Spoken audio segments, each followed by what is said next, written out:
Your dreams are bigger, bolder, and more badass than the life you're living now, but something just keeps getting in the way. Join certified coach and former therapist Diane Wingert for the Driven Woman podcast. She'll show you how to get rid of whatever is holding you back so you can stop spinning your wheels and up-level your life. Get ready to hop in and buckle up.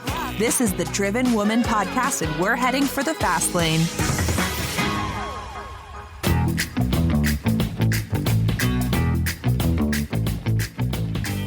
Well, hey there, Driven Woman, and welcome back to the podcast. On today's solo episode, I am going to unpack for you one of the biggest and most frequent problems I see in my coaching and consulting business. I'm specifically talking about the difficulty most of us have with hearing the word no. And I'm just going to get right to the point and let you know that in my experience, those of us who have a hard time hearing no hold us back from the prospect of hearing it in so many ways that I'm going to get into and unpack for you today. But we also frequently have a hard time with saying no ourselves. So there's the hearing no and there's the saying no that often go hand in hand. Now, why is this a problem? Well, you might not even recognize that it's a problem you have, because I work with brilliant women with busy brains, and many of them have become quite astute at eliminating the prospect of hearing no in so many ways they don't even realize they're doing.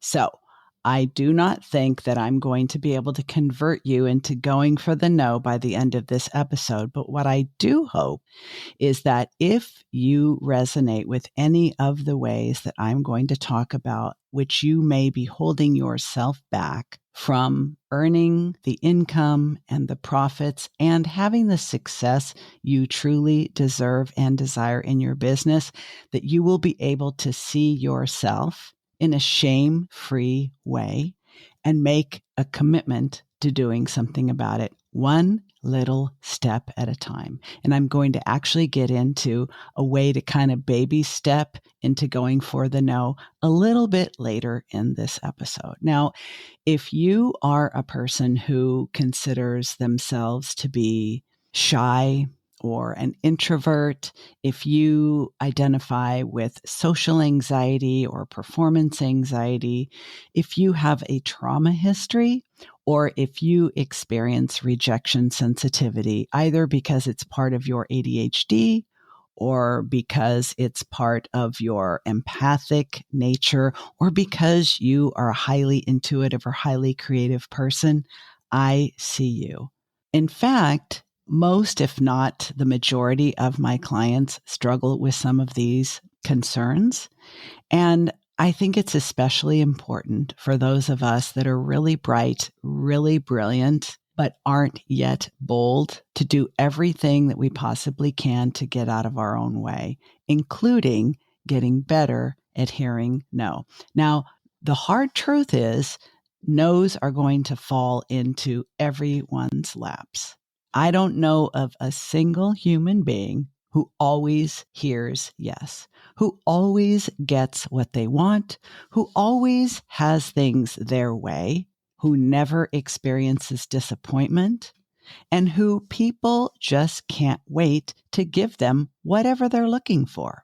I've never met a single business owner who never has to let a team member go because they aren't right, who never has to occasionally struggle to find the right clients, who has so many people who want to work with them that they never experience a no on a discovery call, a strategy call, a sales call. In fact, they have more people than they can possibly serve and don't know how to get rid of them. That's probably not a problem that you have. And I certainly know it isn't a problem that I have. But why do we go out of our way to avoid the no? Well, first of all, it's human nature to want to be liked. It's human nature to want to be accepted. And if you are a solopreneur, whether you're a coach, a consultant, you sell professional services, you make things, you provide some sort of service to others, you are going to want people to say, yes, I'd like to hire you. Yes, I will pay your retainer. Yes, I would like to continue working with you after our existing engagement is over. Yes to anything you have to say, anything you have to offer, anything you have to sell. Yes, yes, hell yes. Now, each of us at some point in our business journey may have the good fortune to have one or more clients who are like one of my favorite clients who basically stopped me mid-sentence and said, whatever you're selling, whatever you call it, I'm all in, sign me up. Didn't ask the price, didn't ask what the length of the program was. Like literally, you're for me, I'm buying. It literally took my breath away, but I think it's one of the reasons why we are so fearful of anything that would create a no, that we actually prevent ourselves from having those hell yes clients. And I'm going to explain that in just a minute. Because here's the thing. If we do not find the courage and develop the confidence to tell people exactly who we are, exactly what we do, and exactly what the value of that is, and then invite them to play with us, to dance with us, to co-create with us, to work with us. If you don't like my flowery language, then you're not only going to not hear no's, you're never going to hear those hell yeses either. And this is the main reason why we owe it to ourselves to get better at hearing no. Because once you realize that no is just a 2-letter word, no does not mean you suck. No does not mean you're a loser.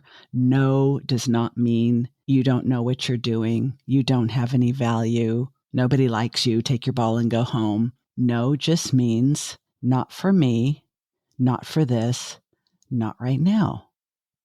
One of the things that you will hear me say again and again and again is I go to the trouble to interview clients before I invite them to work with me. The reason why I do this is because I only want to work with clients for whom I am, without a doubt, the right person for the right reason at the right time. That's not every person who comes into my universe. That is not every person who listens to this podcast. That is not every person who is on my email list, who follows me on social media, who goes to my LinkedIn Lives.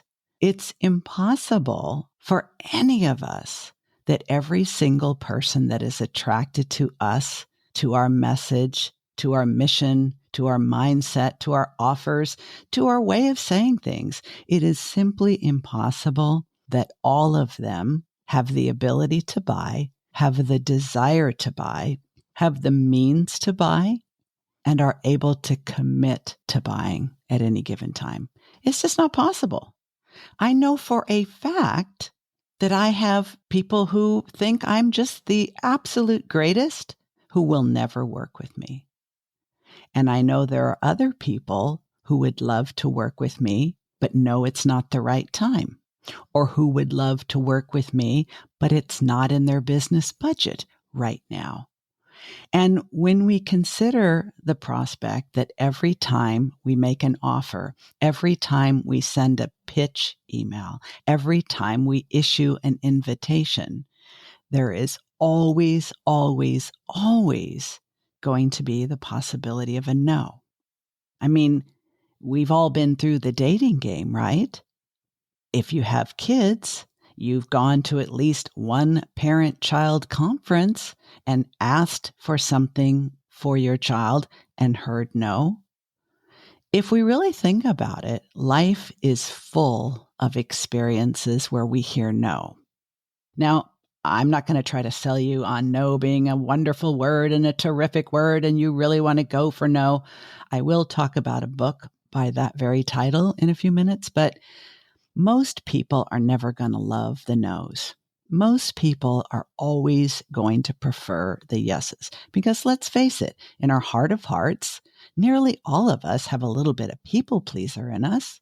And even if we don't think of ourselves as a shamelessly self-promoting panderer who just sells their very soul for likes, followers, and customers, but isn't it always nicer, friendlier? And doesn't your ego just love it a little bit more when people approve of you, when they accept you, when they appreciate you, than the opposite?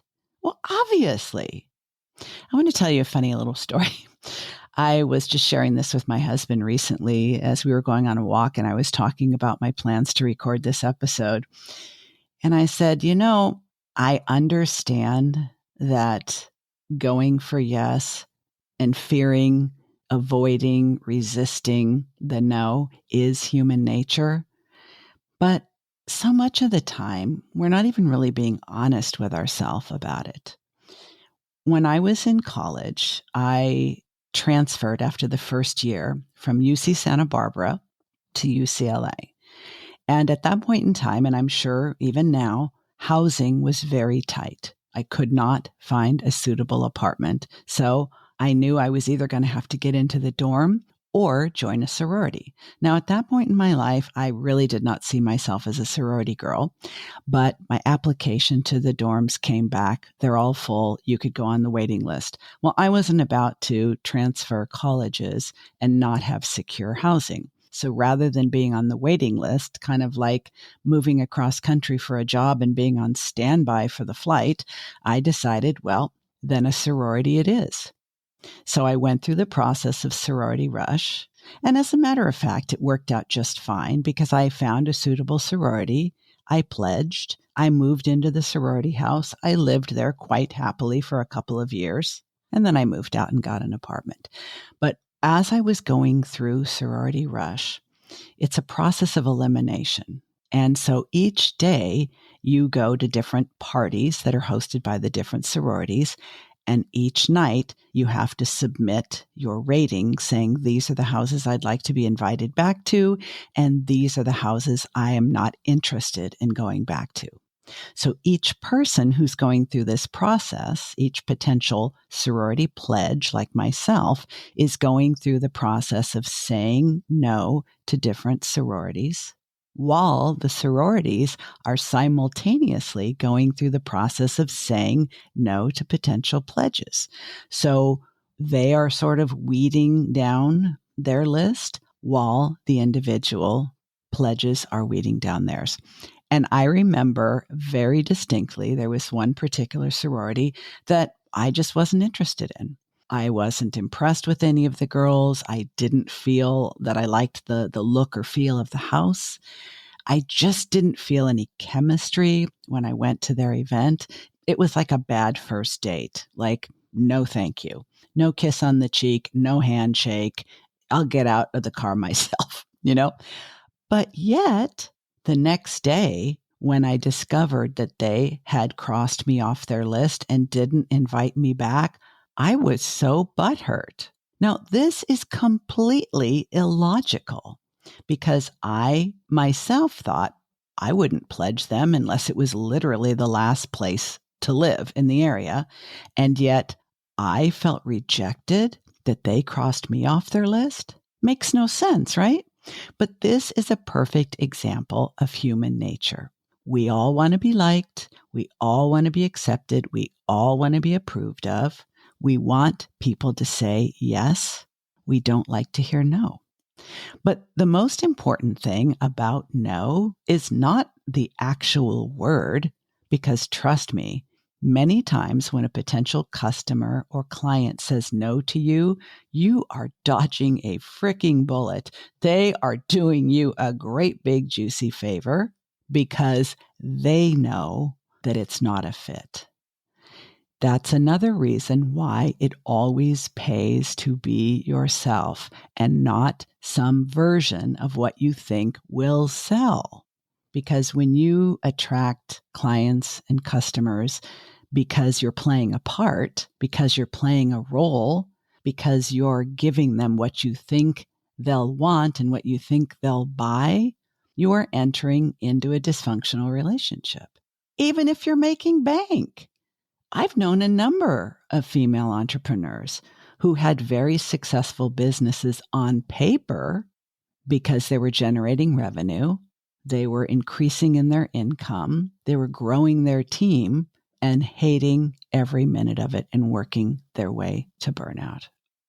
So being willing to hear no and getting better at hearing it without making it mean something negative, it takes practice. If you have rejection sensitivity, it is going to take you a lot more practice. That's a simple truth. It doesn't have to mean anything more than that.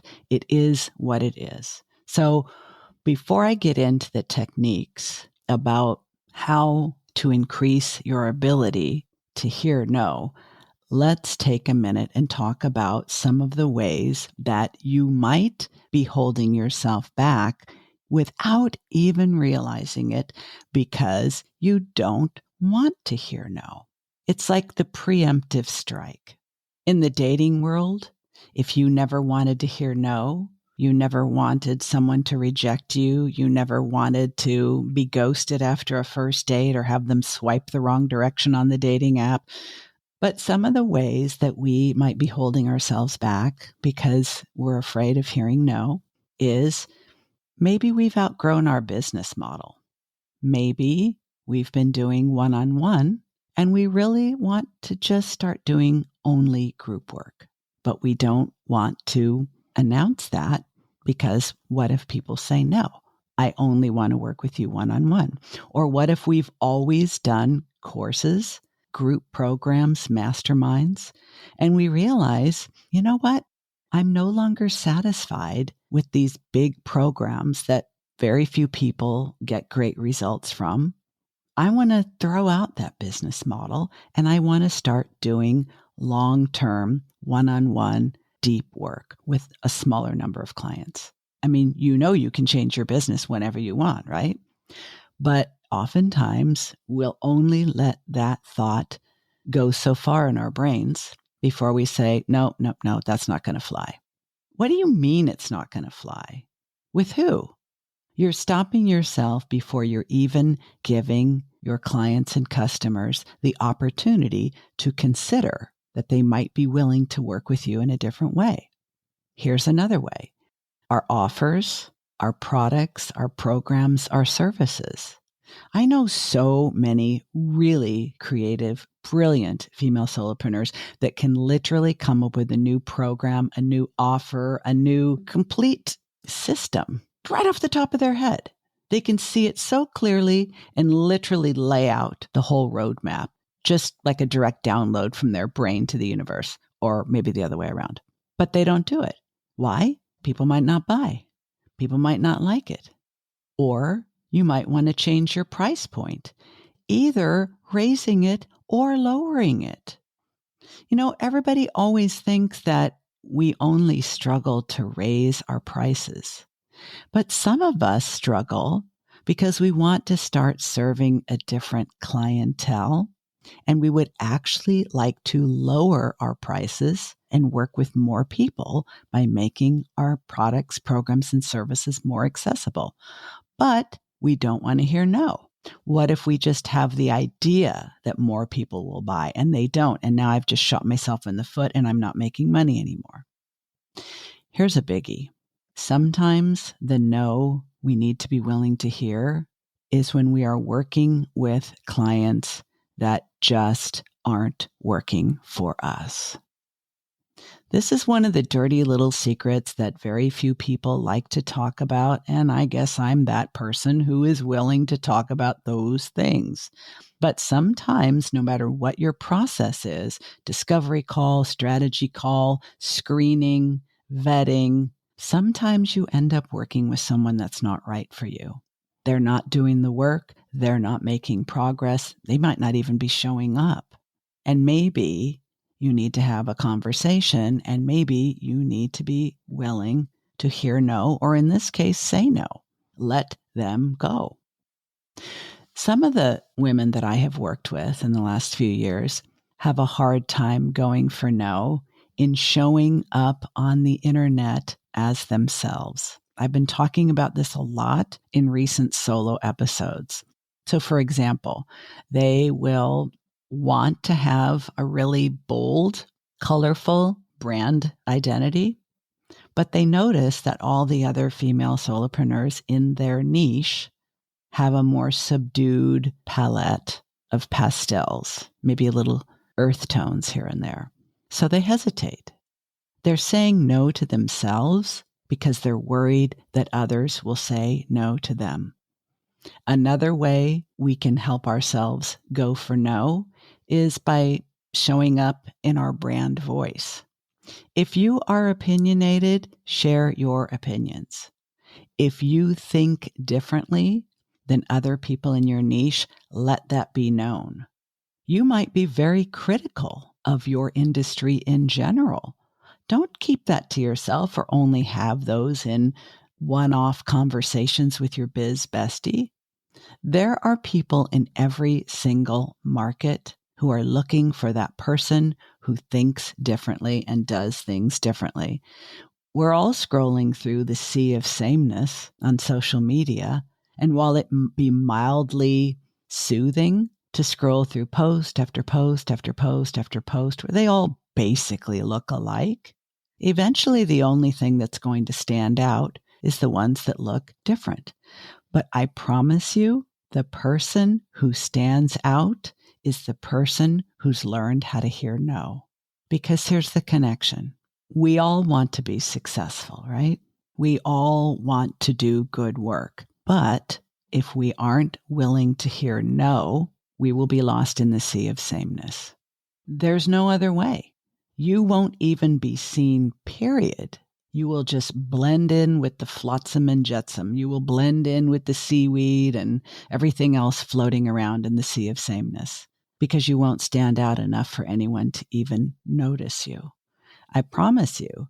And this takes some time to wrap your mind around, to be able to process, to be able to understand, to believe it, to recognize the truth in it, and be willing to embrace it and start taking the risks of doing so. This takes time. It has taken time for me. It's taken several years, actually, to realize that I'm not going to be a hell yeah for anyone unless I'm a hell no for other people. And that means not being afraid of the no. Now, I want to go on record, 100% honesty here. I would always prefer a yes. Always. But I've gotten to the point where I am willing to hear no on a regular basis and deal with the emotional and psychological effects of that with the tools and techniques I'm going to share in a few minutes, then be lost in the sea of sameness. I had to reach a point where I was willing to be uncomfortable with those no's to achieve my goals. Because no is still feedback, isn't it? Think about that for a second. Hell yeah is wonderful feedback, and we all want more of that. Hell no is also really clear feedback because it tells us that we are speaking clearly enough that there are people who will read one blog post, listen to one podcast episode, watch one YouTube video, and say, oh, hell no. That is so efficient. The worst thing is to be mildly okay and to have a bunch of people riding along with you for God knows how long, taking up space as social media followers, maybe subscribers to your email list. Maybe they regularly listen to your podcast. You see their downloads, but they're kind of just sort of into you. I don't know about you, but I would much rather have a few people who are crazy for me than a bunch of people who can kind of take me or leave me. It's like having relationships of convenience. Yeah, they're kind of part of my audience because, I don't know, maybe they got nothing better to do. That's gross. And it doesn't warrant all the time, all the energy, all the effort that any of us puts into our businesses. So in the second half of this solo episode, I'm going to teach you a few simple strategies that anybody can use to get better at going for no right after this. Hey, it's Diane with a quick interruption to the episode because I've got a couple questions I just need to ask you.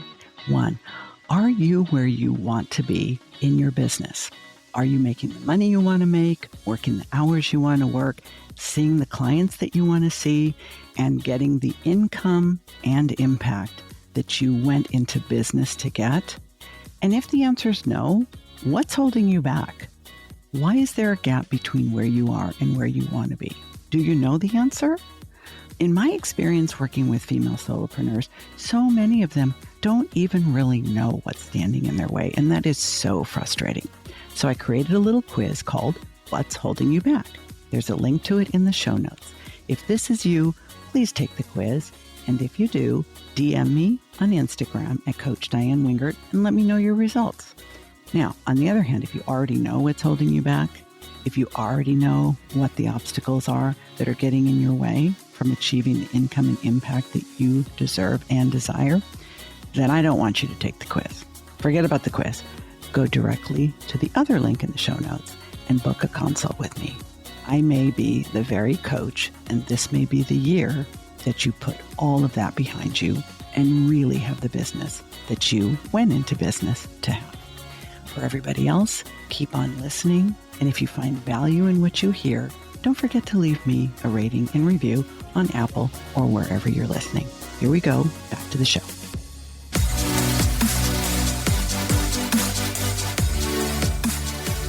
Well, one thing that you helped give me insight on is how sensitive I am. And because I'm an empath, being in traffic and loud noises throughout the day, just getting to homes, that alone was really draining. And now working from home, it's like I'm able to conserve that energy and working with the parents to really teach them kind of concepts and bigger things that have a bigger impact. Because one thing that you also mentioned was because I was working so much, I didn't have time to do the things that were meaningful to me. And that included learning, getting into the grind. You kind of just like, okay, well, I'm just going to do instead of really stepping back and looking at more strategic ways to have, a longer term plan.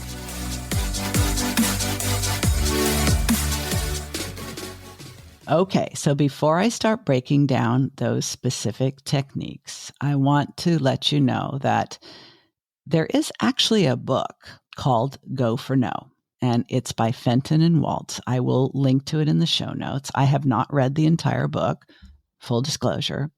I've sort of scanned through it on my Kindle. And what I like about this book is, like many other books that purport to teach people how to get better at marketing, how to get better at visibility, how to get better at personal branding, how to get better at selling their services, basically promoting ourselves, right?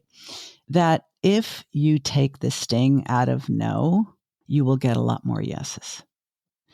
If you demystify the no, if you basically disarm the no, it can't hurt you. It can't cripple you. It can't humiliate you. It can't cause you to be stuck or spinning your wheels. It can't shut you down. It can't halt you in your tracks. Those things happen because of the power we give that no. The actual no has no power whatsoever, but we give it a lot of power. We give it a lot of gravitas. We give it a lot of weight and a lot of credibility.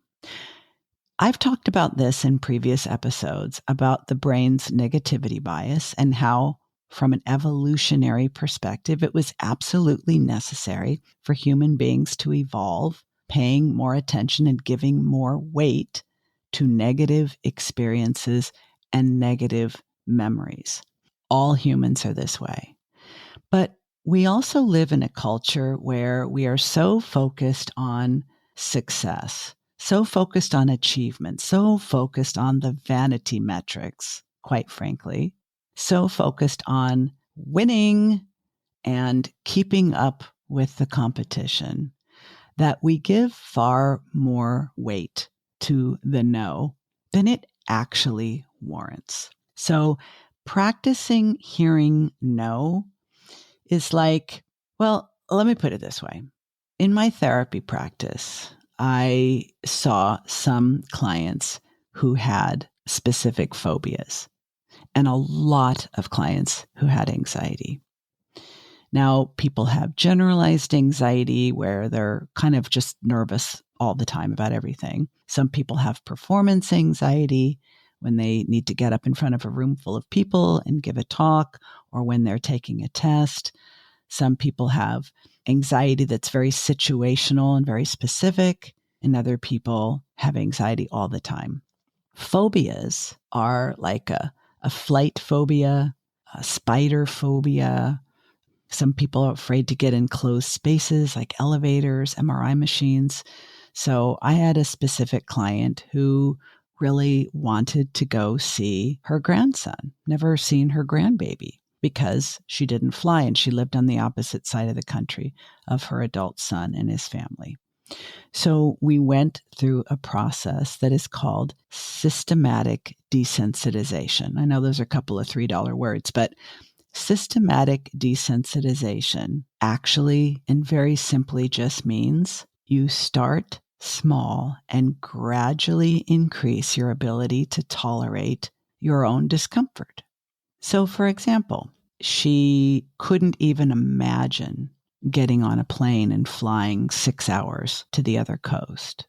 She was eventually able to get there with my help, but we literally had to start with her looking at flight options on the United Airlines website. That was the first step. And yes, that caused her to experience some anxiety because it was literally in her mind the first step to getting on that feared plane. Well, she wasn't afraid of the plane. She was afraid of the experience of being on a plane. But you get me, right? So systematic desensitization is you just start with something that's a little bit scary and you increase your tolerance and you gradually ratchet it up from there. Let me give you an example of something that I had a client do. So she has a really hard time advocating for herself and asking for what she needs. She has a hard time asking her clients for money when she's already done the work for them. She sends them the invoice if they don't pay right away. She needs to remind them. She almost breaks out in a rash. But she also has a hard time asking a waiter to exchange an item that wasn't cooked properly. Or when she orders her coffee at Starbucks and they give her the wrong drink, she would just accept it. Now, she really was disappointed in herself for these reasons, and I'm sure you can imagine why. Because when we have a hard time saying no, we oftentimes have a hard time hearing no and setting limits and boundaries. All of these things tend to work together. So people who have these issues are generally working for a lot of different clients, paying them less than they should be. They have a hard time raising their rates. They have a hard time cutting back on their working hours, and they're definitely at risk for burnout in a small business. So one of the things I had her do was ask for a pup cup at Starbucks. Now, for the record, she does not have a dog, but it was a small, kind of symbolic gesture of asking for something a little bit extra. She asked for her coffee and she asked for the pup cup. We actually had her add the whipped cream to her coffee as a reward because, as I said, she doesn't have a dog. But here's the point. What is a way that you could make one small gesture and take the risk of hearing no? I mean, for example, could you order a Big Mac at Burger King or In-N-Out? They're going to tell you no, obviously, because they don't serve Big Macs at anywhere but McDonald's. And that's maybe a little bit of a silly way, but can you imagine asking somebody, for the time when you see they're not wearing a watch and don't have their phone with them? They're going to tell you no. Or you might ask a total stranger on the street if you could borrow their phone. Or you might ask a friend if you could park your car overnight in their driveway. It could be anything. You could ask your client who never pays on time to pay on time and not just hope they will. I couldn't possibly know exactly what your first step would be, but I want you to think about that. If you have a hard time hearing no, if you have a hard time saying no, if you have a hard time with boundaries in general, what is a first step for you where you're almost guaranteed to hear no? You might hear yes, but you're probably going to hear no. And the reason you would take that step is simply for practice. Because in reality, if you can tolerate your own discomfort for 90 seconds, you are beginning to master owning your life in every possible way. The reason why I say 90 seconds is unless we keep thinking the same kind of thoughts that, oh, they don't like me, they don't want to work with me, all my clients are going to leave me, I can't raise my rates, I'll lose everybody, I'll have to start over from scratch, oh my God, I'll have to go back to corporate and get a job again. All of that is nonsense. So one thought, I'm afraid he'll say no. I'm afraid she'll say no. I'm afraid they'll say no. If you just leave that thought as is, whatever emotions it triggers, probably fear, anxiety, self-doubt, they're only going to last 90 seconds if you don't add to them, if you don't keep on adding more of those similar thoughts. So maybe it's asking for a pup cup at Pete's Coffee or Dunkin' Donuts. Ask them for a pup cup. Of course they're going to say no because they don't have one. What is one question you can ask today that makes you a little bit nervous, a little bit anxious, a little bit scared even, but you are willing to tolerate the discomfort of hearing no, because it will teach you that your head will not explode, your knees will not shake, you will not pee your pants, you will not dissolve in a puddle of sweat, you will not be struck down by lightning. You'll just be a little uncomfortable for a little bit because you are not going to make it mean anything other than not going to happen this time. Want to hear another technique I use? Okay. So let's say the thing that you want to do is, let's go big. Let's say you want to pivot or you want to rebrand. Hell, let's go big. You want to completely reinvent your business, but you're not doing it because you're afraid.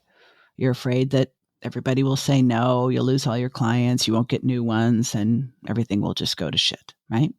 So ask yourself, what's the first step I can take to make that happen? And what do I think is going to happen when I do?